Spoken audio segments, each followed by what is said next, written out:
தேசிய முற்போக்கு திராவிட கழகத்தின் தலைவர் கேப்டன் விஜயகாந்த் அவர் நல்லாசியுடன் எல்கே சுதீஷ் அவர்களின் திருமணம் மிக பிரம்மாண்டமாக நடைபெற்றது குடியாத்தத்தில். இன்று அவங்களோட 28வது கல்யாண நாள். இன்று கல்யாண நாள் பல்லாண்டு வாழ என வாழ்த்துவோம். தேசிய முற்போக்கு திராவிட கழகத்தின் தளபதி என்று அழைக்கப்படும் எல்கே சுதீஷ் அவர்களின் திருமண நாள்.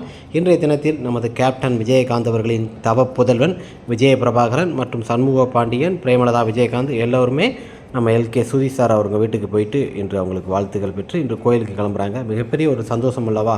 28வது happy anniversary L K Sudhish sir அவர்களே. தேசிய முற்போக்கு திராவிட கழகத்தின் இளைய தலைமுறைகளுக்கு தளபதி என்று அழைக்கப்படும் நமது எல்கே சுதீஷ் அவர்களின் திருமண நாள் விழா மிக சிறப்பாக கேப்டன் இருக்கும்போது நடைபெற்றது. ஒவ்வொரு நாளும் கேப்டன் விஜயகாந்த் இருக்கும்போது அவங்க வீட்டில் வந்து தன்னோட மாமாவோட ஆசீர்வாதம் பெற வேண்டும் என்று எல்கே சுதீஷ் சார் அவர்கள் எப்போதுமே வந்துடுவார். இந்த ஆண்டு பார்த்திங்கன்னா கேப்டன் விஜயகாந்த் இல்லாட்டெல்லாம் அவர் பையன், அவர் ஒய்ஃபு எல்லாருமே ஆசீர்வாதத்துடன் மிக சிறப்பாக பல்லாண்டு வாழ வேண்டும் என நாம் வாழ்த்துவோம். மிக சிறந்த ஒரு தலைவர்களே நமது கேப்டன் விஜயகாந்த் அவர்களின் மைத்தினர். மிக நல்ல ஒரு பண்பாளர், நல்ல ஒரு குணம், அரசியல் களத்திலும் சரி கேப்டனோடு பயணித்தவர். இவரையும் ப்ரொடியூசராக்கி தயாரிப்பாளராக்குறது நமது கேப்டன் விஜயகாந்த். Happy anniversary 28.